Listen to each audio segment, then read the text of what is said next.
Chers amis du sourire au quotidien, un grand bonjour. Cette semaine, c'est une semaine spéciale Saint-Nicolas. Hé hé. Tout à fait, le grand saint va passer jeudi. Ouh. Mais pour les enfants sages, qu'ils soient petits ou grands. Alors aujourd'hui, tout simplement, je vais vous conter son histoire, les origines de Saint-Nicolas. La Saint-Nicolas, c'est une fête inspirée d'une personne ayant réellement existé, qui s'appelait Nicolas de Myre.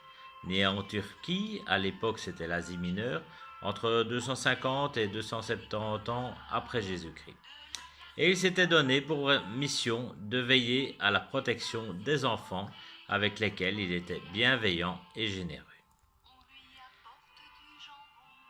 Depuis, il est devenu le saint protecteur des enfants et le 6 décembre, jour de sa fête, c'est devenu le jour de la fête des enfants. Saint Nicolas vient donc la nuit du 5 au 6 décembre rendre visite aux enfants pour s'assurer que tout va bien.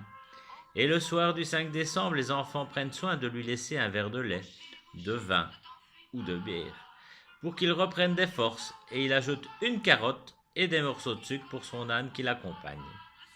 Pour les remercier, Saint Nicolas leur apporte traditionnellement du pain d'épices, des oranges, des bonbons et des cadeaux, des jouets, mais aussi des spéculoos, du pain d'épices, du massepain et toutes sortes d'autres de friandises.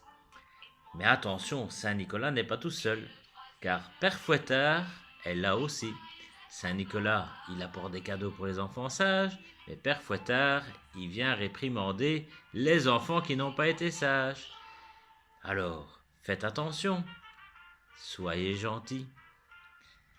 Alors, où fête-t-on la Saint-Nicolas? Pour beaucoup d'enfants aujourd'hui, la Saint-Nicolas ne signifie pas grand-chose. Pourtant, on peut dire que c'est lui qui est à l'origine du Père Noël.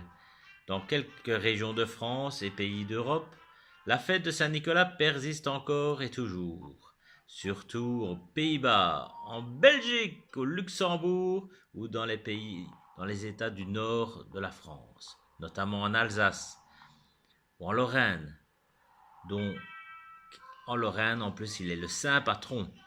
En Allemagne, en Autriche, en Croatie, en Hongrie, en Pologne, en République tchèque, en Roumanie, au Royaume-Uni et en Slovaquie et également en Suisse. Alors, de Saint-Nicolas à Santa Claus, voici le Père Noël. Saint-Nicolas doit certainement vous rappeler quelqu'un, une barbe blanche, un manteau rouge et en plus lui aussi distribue des cadeaux. Voici l'explication. En 1821, un pasteur américain du nom de Clement Clark Moore écrit une histoire inspirée de celle de Saint-Nicolas qui s'appelait A Visit from Santa Claus, c'est-à-dire une visite de Saint-Nicolas. Mais dans cette histoire, Saint-Nicolas change un peu et commence à ressembler de plus en plus au Père Noël. Puis, en 1840, Thomas Nast, un dessinateur, dessine un personnage qui ne ressemble presque plus à Saint-Nicolas, mais beaucoup au Père Noël. Alors, un siècle plus tard, la publicité d'une célèbre marque de Coca achève l'image du Père Noël que nous connaissons aujourd'hui. Depuis ce temps, à part dans certaines régions, la Saint-Nicolas a laissé la place à Noël le 25 décembre. Et à Père Noël, on ne l'a pas souvent vu, car il est dans un pays très froid et très loin. Alors, profitons-en, nous avons Saint-Nicolas le 6 décembre et Père Noël la nuit du 24 décembre au 25. Voilà. Alors, continuons.